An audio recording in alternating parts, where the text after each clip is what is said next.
Hello and welcome to another episode of Hat Trick Heroes. We are live and direct for another week. What an episode we have in store today, covering lots of different things, including obviously the Premier League coming back after international break, WSL's opening weekend, and the FPL, and much, much more. With me to do so, like every week, I'm joined by my two amazing, I keep saying guests, but they're not my guests, they're my co hosts in terms of Wes and Nelson. So, Nelson, first of all, it's great to have you back. How are you, my friend? I'm good. I'm considering that you guys are now adopted brothers and sisters to me, so we'll go down that route. I'm doing good. I'm hoping my mic doesn't pick up any police sirens. It's a bit hot around here, but we keep moving, and I'm really just back for another. Just so happy to be back for another episode, just talking everything about the game, the best game in the world. So yeah, good to be back, Holly. Oh, yes, 100%. We're also joined by yet again Wes. Wes, how are you, my friend, too? Yeah, all good, thank you. I, unlike Nelson, do not have the top boy police sirens going off in and around my area. I'm in a bit of a quieter spot, I have to say. But no, really looking forward to it. It's been a hectic week for me, but no, always enjoy being on this podcast. So yeah, let's get into it. 100%. Like I say, obviously, Hat Trick Heroes is the new podcast, the new place where you can get all things from the Premier League to the WSL and much, much more. So if you are tuning in on Holly's Hotspurs, make sure you head over to Hat Trick Heroes. And if you are on Hat Trick Heroes, make sure you hit that subscribe button and that like button. And like I always say, this show is sponsored by the amazing Kofa. So, Wes, I'm going to let you go away and do your thing.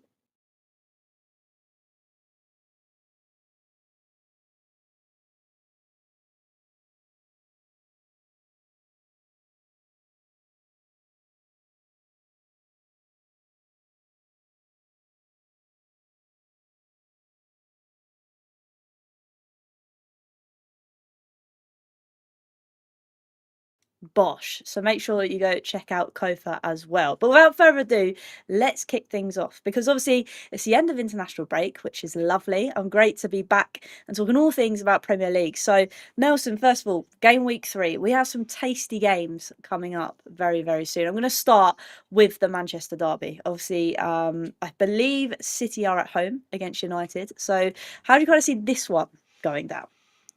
Um, I am hoping for another United beating. If I'm being honest, it's very nice to see their downfall at this very moment of stage in their history. It has been announced, quite recently, I think Omar Mamouche is out for the derby. Not sure how big of a loss that will be. I know Wes has said his kind of viewings, his opinions on Omar Mamouche, as well as a player and how he kind of contributes to City. But I think from Pep's perspective, I think that could be I wouldn't say a significant loss, but at least a loss in terms of how they would attack United's defense on the weekend. However, I mean they have the hottest striker right now on the planet. He's just bagged 5 goals for his country, so I think he'd be raring to. I think he'd be eager to just get out there and bag some more against United defense. So I am, Holly, looking at I think a comfortable City victory. However, I think when you look at last season, I think last season's game, I think was when Ahmad scored that last minute winner, and I think that's a game that a lot of people didn't expect United to go there and actually take it to City. So not sure how Amarim's going to set up for United, whether he's going to take it to City or kind of go on a defensive front. But I mean, we love our derbies. It's good to have one back, especially after the international break. So I'm looking forward to it, and I think I'm going to go for a City victory. So it looks quite good for City. I think it's prime time as well on Sunday, Wes. So how do you kind of see it going down? Yeah, good luck if you're Man United is all I can say. Good luck if you but United fans should celebrate if they get in City's half because the way it's been an interesting start for United because in the games that they've played, their overall play has been relatively okay. The results haven't quite matched that, and I think that's why United fans are probably acting slightly differently in the sense of they can see something and they are holding on to that little bit of hope now. But I just think the way this City team are, they're just gonna be relentless. And I know obviously Spurs done them over, but that's standard procedure that happens every season. So you can't really, it's not one of them that you go, oh wow, that was a bit of a shock result or whatever, because like I say, it happens every year. But I think this City team are going to come off the back of that defeat. I think obviously against us, they're going to come out. I can't remember who they played in their next game, but I think they'll want to prove a bit of a point in a big game. I think they've got the upper hand on United, because I think United are still trying to work themselves out. So yeah, I see. I'm in agreement with Nelson. I don't see anything but a City win, really.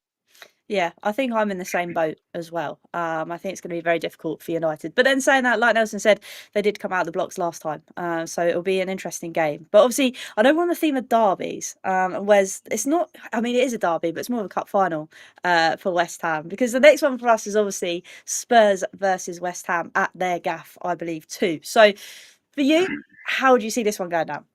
It's Derby Day in my house, put it that way. And Westfield away, I think, as everybody else calls it. It's going to be a proper interesting one. I think the timing of the fixture from a West Ham point of view is probably good, because obviously coming off the back of the international break, I think had it been at a different time, it's given the way West Ham have started the season, obviously not the best. I think we'd be going in with a little bit more confidence. I think the plus for Spurs is that key players haven't been injured in the international break, so we should be going with a relatively fit squad. I say relatively fit. I think like Solanke, obviously Madison, Kulusevski, obviously all injured still. So, is it a time for Xavi Simons to come and play and make his debut? I think so. I think Kolo Muani would probably start on that left hand side. But it's a game I'm looking forward to. It always has a little bit of spice, this fixture. Obviously, we know it's a London derby. We are probably one of West Ham's main rivals. Obviously, we know the rivalry they have with Millwall, but they don't play them that often. So they've kind of like looked at us and went, "Oh, we feel like we can reach you as a club, but it's that I always look at West Ham from a Spurs perspective as the little brother that gets mouthy every now and then, so to speak. Do you know what I mean? And Nelson will probably know he's got like 3 younger brothers, so yeah, he'll know what I mean, in the sense of like, your younger brother kind of has their day, but more often than not, the big brother kind of comes out on top. And I think, given the way that West Ham have started, I feel fairly confident that we should get a win. If not, mate, my head's flying onto another planet. Let me tell you. No, I think that's the thing, because they are obviously 16th at the moment, Nelson. And obviously we've got a few stars that we want to kind of put out there. And also it's going to be the Kudus kind of reunion type thing. So that'd be quite an interesting fiery one too. Yeah, it'll be interesting to see how the Hammers fans kind of react to Kudus coming back. I think one thing as a fan is, when you have one of your top players and and obviously leaving on a transfer, your hopes are that they never go to a rival. So I think Hammers fans are going to be quite bitter, and rightly so, in terms of maybe every touch he gets on the ball, they'll be booing him. But I think Kudus will love that. I think he will relish that opportunity to really give it back to, I won't say necessarily the Hammers fan. It could be more so within the board, because I think him going to a bigger club, in my opinion, like Tottenham, was a great move for him. And I think he's going to be one of the threats as well on the weekend. There's going to be key matchups. But as long as I think as long as Spurs nullify the threats, especially up top in Bowen and Paqueta, I think you're looking at a comfortable victory there. But it's always a fiery one. It's one of those underrated, like Wes said. It's not an official derby, but it's an unofficial one that people still respect and love the rivalry between both sets of fans. So I think it's going to be a tasty game, and I always look forward to these unofficial derbies. So yeah, but I think in terms of how both teams are going to set up, I'm very much thinking that I think it's going to be a Spurs win, but we'll have to wait and see. Holly. We will. And another thing as well, because obviously we've spoken a lot about Tottenham. We're going to talk about the other side of North London, because Nelson, Arsenal are playing Forest, and in the last couple of days, there's been a bit of kind of turmoil going on at the club in terms of they have sacked Nuno. I mean, how do you, as Arsenal, go into this one? How do you approach it, or do you think it's just another one of those games that you just need to win? Oh my gosh, I'm actually nervous, because I think one of the worst things you want to do as a football player, in my opinion, is play a team with a new manager bounce. And that is what I am expecting heading into that game against Forest on the weekend. Not sure how they're going to set up, but it will be an interesting encounter. And I think a certain someone at the helm for Forest will be looking to try and win against Arsenal because of his ties to Lily Whites as well. So it will be very interesting to see how that goes down, Holly. But from an Arsenal perspective, I think they should be very cautious. And again, similar to the other side of North London, it's actually one of those international breaks that we're really happy that most of our players have come back feeling fresh and actually not, being injured. So I think Arteta will be very much looking forward to playing a full strength team. We'll see how that goes. And I think the one thing Arsenal fans are more worried about is about creating chances from open play. I think when you look at that game against Liverpool, one of the things that was quite alarming, or many fans had raised, was the fact that Arteta's formation and the way he started that game against Liverpool, it felt like he was going for a draw rather the intention of going to win. So depending on how he sets up against Forest, I think you're going to look at a couple of changes. You're probably going to look at more risks. I'd love to see Ethan Nwaneri come in. If Odegaard isn't going to be fit to start, and I would love to see a home debut for Eberieze. So we'll have to wait and see what happens. But I think as Arsenal fans, Holly, to answer your question, they need to actually be cautious. I don't think we're going to look at that game. Me personally, I'm not looking at that game and thinking it's going to be a cakewalk. I think it's more so, Forest are going to have that bounce. And I think Big Ange is going to come in and, ruffle some feathers in a good way. In a good way, I think. In a good way. I think that's the thing, because when obviously Nuno got sacked, which again I still think wasn't a shock, but was a shock with everything that had been going on, and him coming out in press conferences and basically not feeling happy about the situation or the way his team was kind of going under him, and obviously from higher up. But were you kind of taken back? Was it a shock that Ange is the man to take over at Forest? I was shocked in the sense that, given the job that Nuno's actually done at Forest, obviously he'd done a really, really good job in a short space of time. And he obviously came out and said the squad isn't where he thought they wanted to be. And I think the big reason for that is probably because they didn't know what European competition they were going to be in. So if you look at the Premier League as a whole this summer, there's probably two managers that are probably the most unhappy with their squads, which is Glasner and Nuno, and they've publicly come out and said it. Why? Because of all the turmoil going on in and around the whole kind of Palace situation with the multi-club ownership and that getting sorted really late. So it felt like those two were sort of playing catch up.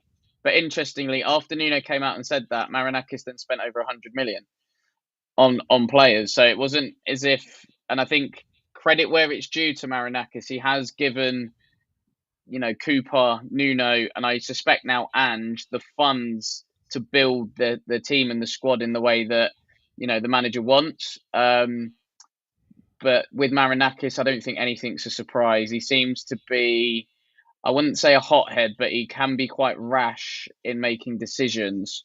And now Ange coming in, it's the complete flip of styles. Obviously, Spurs have had it where we went from Pochettino to Mourinho, and then we had Nuno we didn't know what that was, to be honest. Social experiment, I think. Then we went back to Conte, that was like even more defensive than Mourinho. And then we went to Ange, which is the complete opposite, and ultra attacking. And obviously now we're with Frank, and it's a bit more, I wouldn't say pragmatic, but a bit more balanced in terms of how we play. Or that's the impression that I get. So I think Ange is going to come in. Obviously, we know probably more than most it's going to be, I wouldn't say gung-ho, but literally all-out attack, attacking football. What I did like about Marinakis, though, was him kind of crediting Ange's success, not just from Tottenham, but other jobs that he's been in, because I think that was one thing that was labelled at Ange, like, oh, he hasn't really done it in...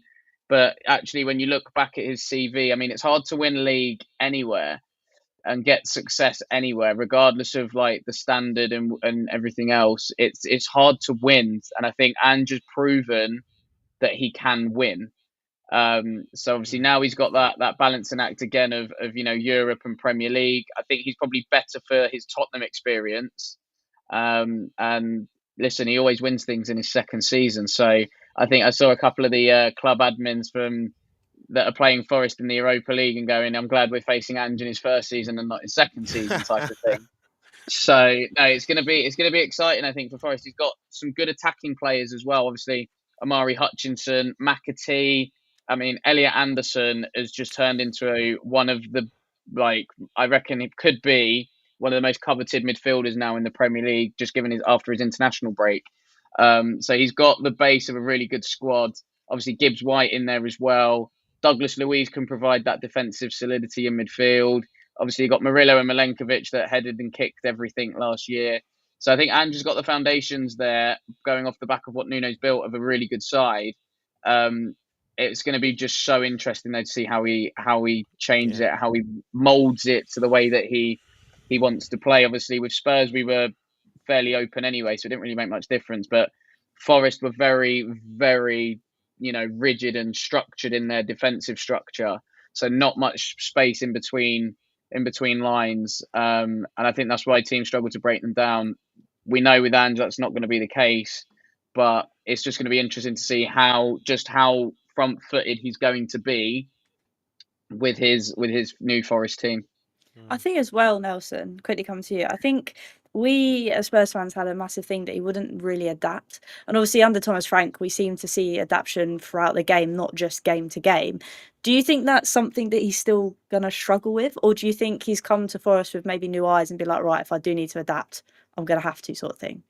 Yeah, I think, Holly, that's a good question. I think Ange is probably going to come in with a fresh perspective, probably with the same ideas and his philosophy, because that's the one thing I think we've spoken about it many a time when we were talking about whether or not he should still be in charge for you lot. And the one thing that I had mentioned was that I could see a potential change in culture.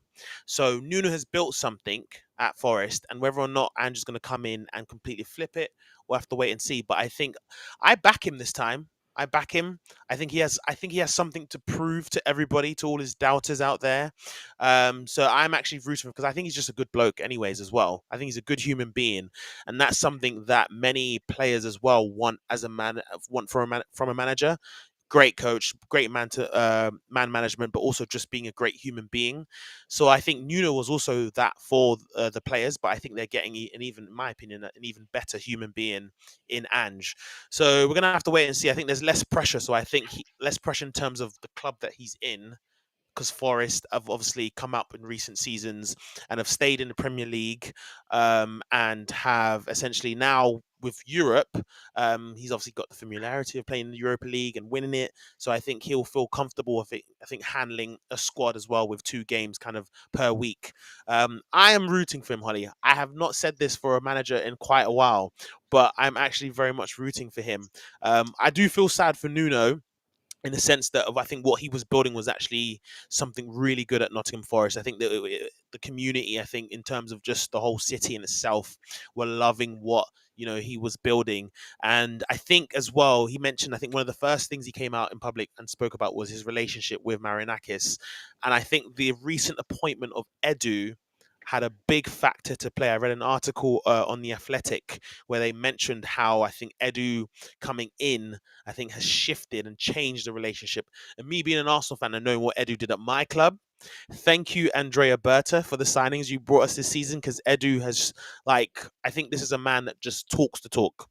In my opinion, he just talks the talk, and I think as a director of football, he doesn't have the what was that thing that Troy Deeney said when Watford versus Arsenal, the cojones.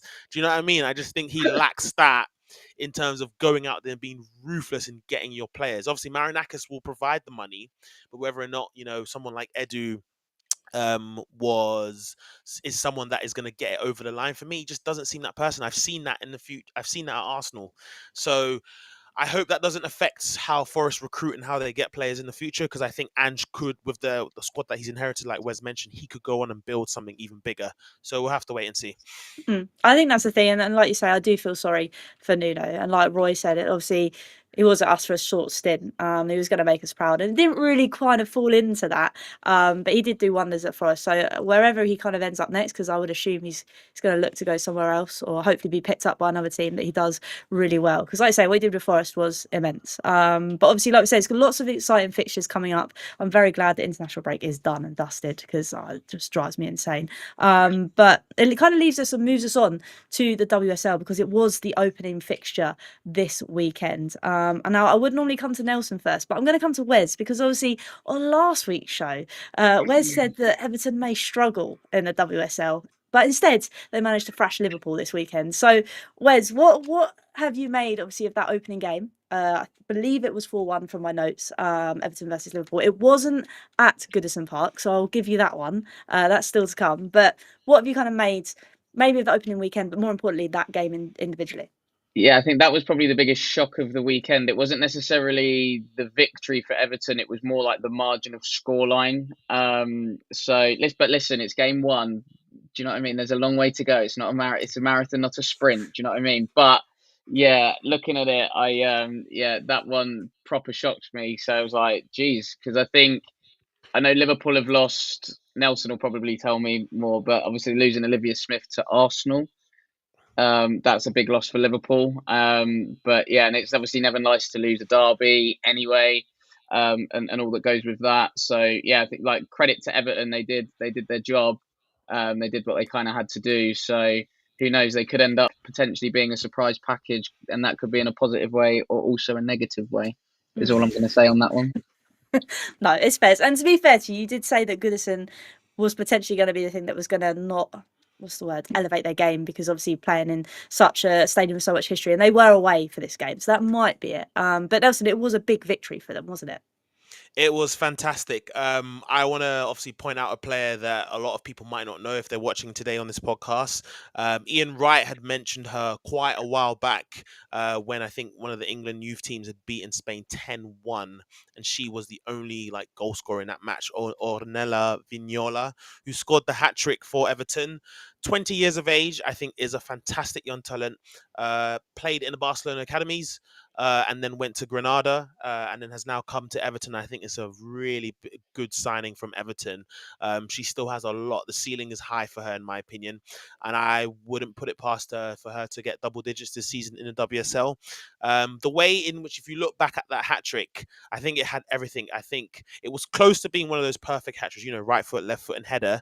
But her first goal, go back and watch her first goal. The way she kind of spins her defender, cuts back in, and then just calls that left-footed shot into the bottom corner, near the edge of the box, was fantastic. And Liverpool had chances. I think Liverpool will rue the chances that they missed in that game. But it was a fantastic victory, Holly, and I think that's going to give them a big boost heading into their next game. Defo, 100%. And we will get onto that next game a bit later on. But obviously the next kind of game, and Nelson, I'll come to you for this one, because obviously it was Arsenal playing London City. And I know we spoke heavily on last week's show about the investment that London City have kind of had so far in this transfer window. But obviously you did manage to beat them 4-1, Arsenal. So was that kind of expected, or did you think that scoreline was big compared to what we were kind of talking about last week in terms of investment into London City? It was a very entertaining game, I think, for many Arsenal fans. I couldn't go. I gave my tickets to a good friend of mine, and my friend at that time was very impressed with the first half for London City Lionesses, because even though they were down 2-1, I think they showed a lot of fight to kind of stay in the game.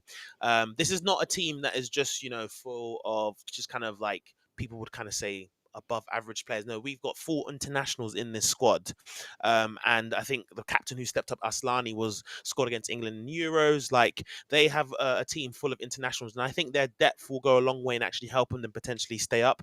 So I was very much impressed with them, Holly, especially in the first half. But I think Arsenal's quality just came through in the end. I think when you sign a player for more than $1 million and you're wondering why you sign that player, and then she goes and bangs it for about 25 yards, then you're like, okay, the money makes sense. So like my reaction at that point, I think I nearly knocked my girlfriend over, like, when that happened.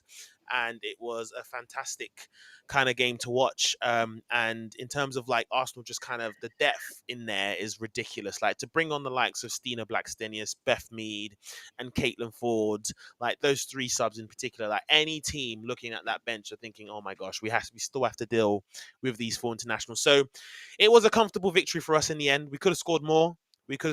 But if I'm a London City Lioness fans, and the turnout, by the way, from the away fans was fantastic, I think you got to give credit to them. and I'm rooting for them this season. I think they're like becoming everyone's kind of second favorite team because they're kind of an independent club. There's no attachment that you have towards them, like they have no rivals as of yet. So everyone's kind of like looking forward to seeing how they're doing. So if I'm there, I'm really pleased, Holly. And I think they have a lot of promising future. I think so as well, because obviously when it comes to, we spoke about a lot of transfers and business that they did in the transfer window, and then obviously, like Nelson has said, with all the kind of depth that Arsenal have, it is going to be a massive opening game for them. Yeah, I think it was one of them where, from what I could make out, I didn't kind of catch too much of the game. I had like people round, so but from what I could make out, it was like London City Lionesses had like a fairly strong 20 minutes, and then it was almost like Arsenal's quality then came through. I think obviously London City Lionesses went 1-0 up, I believe. So that's kind of like, I think you see it a lot, obviously, in the men's game where like a newly promoted side plays like one of the title favourites on the opening weekend, and that newly promoted side go 1-0 up early because they've got I know this was away for London City Lionesses, but they've got that. They're still buzzing off the adrenaline of playing against, a real sort of high ranked team. And yeah, it kind of felt like Arsenal's quality then came through and shone through in the end. But yeah, I think London City Lionesses, they're either going to compete in the top half of the table, I think, this year, or the gelling of the team is going to take too long and they're going to run out of games. And I think they might end up getting a little bit stuck in that sense because they have bought a lot of players. So they've got to make it gel and they've got to make it happen quickly. And I think the WSL in particular is unforgiving in the sense of if you lose a couple of games on the bounce, you are bang in trouble. And it's really hard. It's even harder to get out of that rut because you don't have as many games as of yet. So that could be a slight concern, I think, for London City Lionesses if they do get in that little bit of a rut where they almost feel like that team that will play really well but not necessarily get the rewards, if that makes sense. But I have a feeling that they have enough in their armory, obviously, like Nikita Paris, Katie Zellum, etc., to kind of get themselves out of trouble. But they need to be careful with gelling that team and making sure that happens quickly from my perspective. My unqualified perspective is what I'm going to say. It's a good comment though. Like you say, it does take time to, especially with a team that's coming into that top division with loads of players that they've kind of brought in. It is going to take time naturally for them to gel. So it is a fair point. And Wes, I'm gonna keep with you because obviously, on the other flip side of obviously things, I want to talk about the Chelsea City game to start with, because obviously it was 2-1. And again, it's one of those that we know that Chelsea have been quite a big powerhouse in the WSL. So to some aspects, this maybe isn't a shock result. But City have had a few good players in their time as well. So for you, was this game? I mean, it was a close game, as the scoreline would say, which is a bit different to other games that have happened in the WSL this weekend. I'm glad you said it was a close game because this was a game I couldn't actually watch. I was coaching and then playing straight after. But I feel like those two teams are going to be in and around the mix for the league come the end of the season. Obviously, with Arsenal in there, Arsenal probably finishing second, a bit like the men's. So, it's one of them where I think in times gone by, I think the games Chelsea City kind of go like Chelsea will win one and then City will kind of win the reverse fixture. So I feel like Chelsea have a really strong home record anyway. So I don't feel like obviously them beating City. I know Chelsea were at home. I don't think that's a big shock. And like I say, I have a feeling that City will potentially turn Chelsea over at the Joy Stadium. In the reverse fixture, because like I say, I think that's kind of what's tended to happen in the last few meetings, and things like that. So yeah, I think it was obviously they're going to be up there. Two really good sides, got good players, full of internationals, and I think the scary thing from a Chelsea perspective is that they've got Ramirez to come back in January from her ACL injury. And then once she's up and firing, yeah, it's peak for some teams in the WSL. No, definitely. I mean, I'm just looking at the stats, and it does say that City had 17 shots compared to Chelsea's 8. However, 5 of them were on target for City and 3 of them were on target for Chelsea. So, in that kind of respect, it was a close game because, again, possession was fairly even too. So, Nelson, for you, what was your kind of takeaways from this match? I think Chelsea I mean, the fact that they could have Myra Ramirez coming back in January is scary enough. Sam Kerr, I think, didn't even get much. Lauren James is Lauren James. And then you have a bloody new right back that they've brought from Leon, who is a full Aussie international, and Ellie Carpenter, who, if you look back, if I recommend everyone to go watch the highlights, and you just see her sprinting down that right side, bombing up and down. It's your traditional old right back, like can go up, can go down, can actually dribble the ball and find a good person in the box. She was the player of the match. She was relentless, and I think adding that weapon to your arsenal is scary hours for the rest of the league. So for me, she was fantastic, and she just added a new dimension to Chelsea's attack. I think City, what they did really well was cut off Chelsea's kind of path through the middle, because Chelsea love to play through the middle. And then, I mean, the fact that I think they were unprepared for someone like Ellie Carpenter on the wings, I think just kind of done them over. And Chelsea knew that and kept finding her and kept finding. Alex Greenwood, we know how fantastically good Alex Greenwood is, but even for pace, she was beat time and time again on that right side. So it was a cracking game overall. I think a lot of fans who were there thoroughly enjoyed it. I think it was I was about to say a very bad word there. I'm so sorry.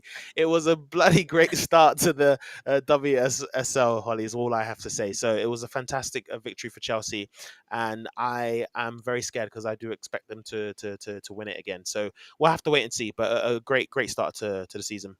And I'm going to stay obviously in the realm of United City, because obviously United also won 4-0 against Leicester. And Nelson, I'll stay with you with this one, because obviously Toon scored once again for United. Again, it's going to be another team that's going to be up and amongst in the mix.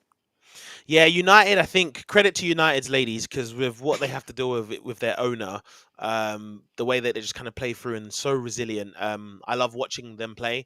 And Mallard was on the score sheet. I think Tooney was outstanding. She got a goal and an assist, and she credited the goal to her late dad. And she was a star performer. She just makes everything tick in that United midfield. And Elizabeth Turland, who's fantastic. You didn't sense that they lost Grace Clinton, is all I'm going to say. She went to the other side of Manchester, and for them to bang 4 against Leicester proves that I think the United managers got things sorted, and I think United, are going to thrive from a lot of free-flowing football. One of the underrated defenses in the league as well. And obviously, me and Wes had made predictions earlier of the season, Hurley, that Leicester City would go down. So it's looking like a very long season for Leicester City, especially if they're, like Wes said, if they get in that rut of losing like 3 or 4 on the trot, then they're so far behind. But it was a convincing victory for United, Holly. Definitely. And obviously, Wes, I'm going to come to you because I want to not talk about United. I want to talk about obviously Tottenham, because we did beat West Ham at the weekend, and your girl Beth England scored the penalty pretty much in the dying moments of the game. So what did you kind of make of that game? Oh, I just know a player when I see one, guys. Do you know what I mean? Like, come on now, get that talent ID qualification to good use. Yeah, again, from what I wanted to try and watch it, but I wanted to try and watch it in isolation. But the Sky kind of had their multi-view on, and it didn't work for me. It was like too much carnage on one screen. Couldn't really deal with it. But again, it kind of felt like, from what I've seen, that Tottenham didn't play massively well, but found a way to win, which is a massive contrast to what the manager came out and said, where he was like, yeah, I felt like we deserved the win. We were the better team. I think the penalty, you've seen them given, you've seen them not realistically. But listen, Beth England's just clutch. It's what she does. She Gareth Bales us out time and time again. So hopefully the men's was watching it, because if the women can beat West Ham women, the men can hopefully beat West Ham men on Saturday. So yeah, but I think the important thing for Spurs was that we got off to a winning start, because I think wins last year were really hard to come by. I don't even think we won in 2025. I want to say in the WSL last season. So again, got into that rut of just losing games and stuff like that, and then obviously that's where we found ourselves, like right in the mix of a relegation battle, pretty much. So yeah, it was good to get off to a winning start, and hopefully the girls can sort of kick on and try and have a half decent season. I think for Spurs, a top half finish would be an outstanding season, given the investment of other teams and the quality of other teams that are higher up in the league at the moment. Good shout. And obviously, I'm going to stay with you, Wes, because obviously who we play next is Everton at Goodison. So Ooh. hopefully what you said comes into Ooh. fruition and Everton don't have a great game against us. Well, if Beth England's playing, mate, she's a nightmare to play against. So I would not want to play against Beth England. And then my mate Ash Neville coming down the wings from fullback positions. I think I feel a little bit sorry for Ash because I think in the last couple of seasons she has been ridiculously consistent. And then there's been shouts for an England call up. Her problem's Lucy Bronze, who's one of the best in the world. So she's kind of, and she's not at an age where you go, oh, we'll give it a couple of years and you might be in. She's a fairly similar age, I think, to Lucy Bronze. There's only a couple of years in it, so it's not like, oh, look, just bide your time. But I feel a little bit sorry for her in that sense. But obviously she can play both sides. But I just think the players ahead of her are just, from an England perspective, are a little bit too far away from her in that sense. But I think she's been like Mrs. Consistent, so to speak. Like, you know what you're going to get from her every game. You know, kind of 7 out of 10. And yeah, I kind of do feel sorry for her, like I say, because I think in any other kind of time she would be in and around like an England setup. But it's just unfortunate that she's got what she's got in front of her, to be honest. But yeah, hopefully the Everton team kind of are rabbits in headlights and playing at Goodison, because it's going to be completely different to what they're used to. They've gone to pretty much playing at like a part-time team's ground, and now they're coming into obviously Goodison, and as I said last week, with everything that goes with that. So yeah, hopefully they're rabbits in headlights and Spurs can get off to a good start and a quick start. And maybe go an early goal, and then that will really put the cat amongst the pigeons with that one, I think.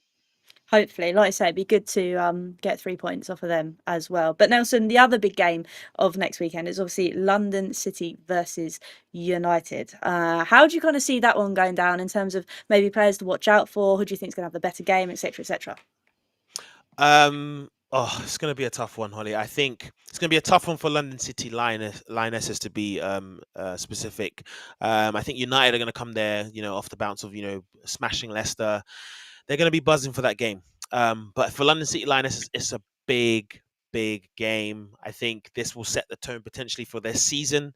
If they end up losing, then like Wes said, again, for the WSL, they could end up in that rut. And you don't want to lose 3 on the bounce to start your new season as an independent club in the league.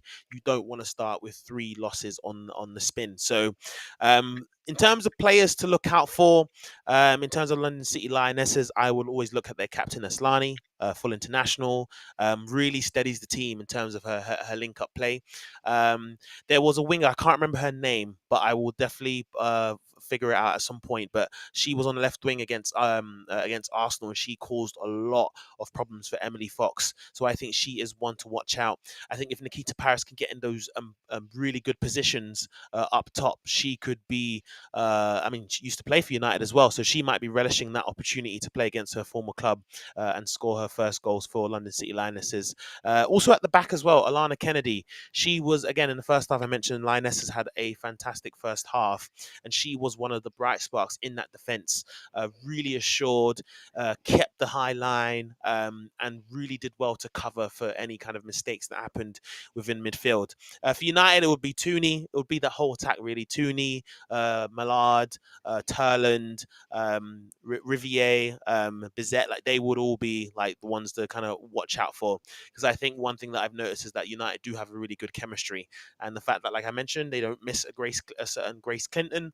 I think I would expect a United victory, Holly, but I think the London City Lionesses should be up for it, and I think it will be a very good turnout for the fans as well. I think the fans will be out there and really give a good turnout. So I don't think it'll be a rabbit in headlights situation, as Wes mentioned, for Everton, but I think the London City Lionesses will be up for it. So my prediction would be a draw, but I think in kind of reality kind of sense, I think United will get the win.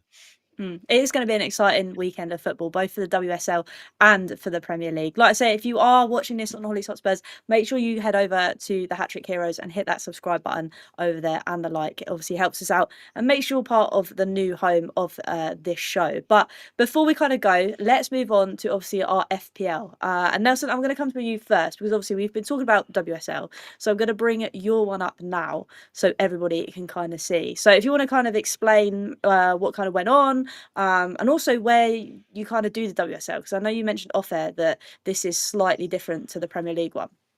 Yes, it's a unofficial, official fantasy app for the WSL. It's called Aerial Fantasies. You can see just near the goal of my team, and they are fantastic in what they do. And the way you start the season is obviously you have, similar to the FPL, you get 100 million budget, and then you just kind of work out the players that you want. And in my opinion, I think these players are way more expensive than the men's league, and I struggled to form my squad, but I've ended up coming to this squad. And as you can see, I kind of targeted that game against Leicester City for United, and Ella Toon has got me 26 points as my captain. So that was a fantastic day out for me. I focused also on Chelsea against City because they were at home, and Agabiva Jones was on the score sheet.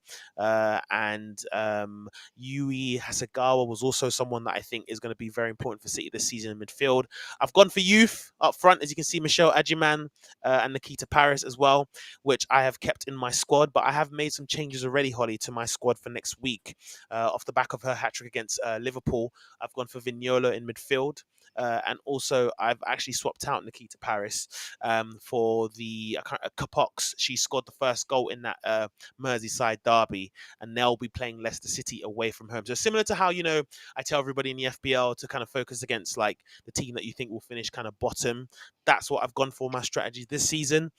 In defense, I've never had zeros before in my defense, but that was obviously Yana Fernandez playing against Arsenal, and then Grace Fisk obviously losing to Everton. So that's how it's turned out. But I don't think it will be like that for the rest of the season. So 59 points on the opening weekend. I'm very happy, but I am looking to hopefully crack that 100 points for one game week at some point. But fingers crossed, we'll have to wait and see. Oh no, I'm very excited. Like I say, if I can manage to do Premier League FPL, I may venture into this at some point. But at the moment, it's too hard for me to do both. But no, it's very exciting, and I'm looking forward to seeing what your points will be next week, Nelson. But we're going to move on to FPL now, because we need to see the points difference going on here. Jay is also in the chat as well about FPL knowledge, because he wanted me to make. Well, he didn't want me to make a special mention, but I will, because I am nearly top of all my leagues, apart from this one, Holly's Hotspurs, because a certain someone is at the top currently, which is Jason. So that's why he's come in and said something. But Wes, I'm going to let you do the honours and explain what kind of went on with your team first. Yeah, it was a bit of a sticky weekend. Obviously, I thought that West Ham were going to continue being awful, and they decided to turn up. So that's why, obviously, Milenkovic hasn't kind of got the points I was hoping for, or Matt Sells, to be fair. I think Trufair and Munoz actually picked up some good points, which was a little bit unexpected from me. Obviously, Haaland, João Pedro, 9 apiece, and Jai 7 points. But yeah, it wasn't my best day. Made some changes. I put Munoz in and swapped out Milenkovic because obviously Forest are playing Arsenal, and I think Ange's high line may be an issue for Milenkovic because he's not necessarily quick. If anybody watched him last night take out Harry Kane, you know what I mean. I think I also took out Hudson-Odoi and have put in Ekitike because obviously Liverpool play Burnley this weekend. So couple of changes in there, but yeah, it wasn't my finest week. It wasn't the week I got 90 or however many points I did get the other week, which you didn't want to show, Holly. But it's quite interesting. You want to show your team now. You got over 50 points, so it'll be interesting to see what happens next week. Yeah, I probably won't show it next week. Sometimes it be your own people, Wes. Sometimes it be your own people. I thought your friends clapped the loudest when you won, but I'm just throwing that one out there. And then Jay, just want to mention to you as well that red Wimbledon shirt is a great fit, especially from somebody from Milton Keynes that had to wear it once upon a time. It was a great fit for me. I can hear him next to me. But no, I brought it up because obviously I managed to get some points. I mean, further down the line where I'm scoring about 20, I won't be showing it. But I mean, our teams are sort of similar in terms of obviously Menyo, Ryan, I can't say his name, João Pedro, Sells as well. But I think it's because obviously I made Haaland captain.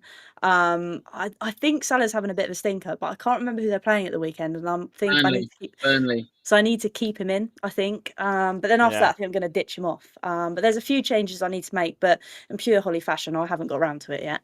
So I need to make sure that I do. But like I say, we'll definitely have to see how we are shaping up next week and see where people in the chat are as well in terms of the league, because it is shaping to be an exciting one. But I guess that kind of leads us to round everything up. Obviously, talking about the Premier League coming back, the fact that international break is finally over, talking about obviously the WSL, and then moving on to FPL. Well, that's a lot of letters in that. But it's been a good evening tonight to kind of dissect it all, and I think we've done it in a really good time as well. And I'm hoping that everybody that's listening, that's watching, that's going back to rewatch this, make sure you go and subscribe to Hat-Trick's Heroes so we can get more of you in the chat and more of you in the discussion. But without further ado, let's go around the table and say our goodbyes. So first of all, Nelson, thank you once again for being part of the show. Where can everybody find you doing your thing? Thank you, Holly. It's been another fantastic episode. I really enjoyed today. You can find me on Instagram, guys. N at Natumba25. So that's N and then my last name, Natumba, as you can see on screen, and 25 on Instagram. Bosh, lovely stuff. And Wes as well. I'm ready for the outro, my friend. Where can everybody find you too? Yeah, Twitter's at Wes10, unofficial Musa Dembele fan account. Been fairly excited on X today because the trailer for the new Football Manager came out and it is looking juicy. Let me tell you that right about now. New game engine, the lot. So yeah, I've been quite excited that dropped today, coming out on the 4th of November for those that play it on a laptop as well. Just a quick FM plug. I don't even work for them, but fair play. And then Instagram's at Wezo32. Tend to be at Spurs games. I don't think I'm at the Villarreal one in midweek. Other commitments and whatever are in the way. But yeah, I'm likely to be at the Wolves home game. I think that's my next one. So if anybody does see me, I will be in and around the South Stand, maybe in and around the Shelf Bar as well. I like going over there. Quite a good atmosphere. So yeah, but obviously the lovely people at Sky, when they said that football was for the fans and put Spurs Wolves as an 8 o'clock kickoff on Saturday. So yeah, we'll see how we get on with that one. And then anything football coaching related is code for MK across your socials. Bosh. Yes, so let's go. I like that. It was like in time. But like I say, thank you to everybody that's tuned in. Thank you to everybody that's rewatching. Make sure that you obviously do subscribe, hit that like button so you never ever miss an episode. And I guess that kind of leaves us to say, well, see you all next week. And until next time, up the Hat-Trick Heroes. Hey.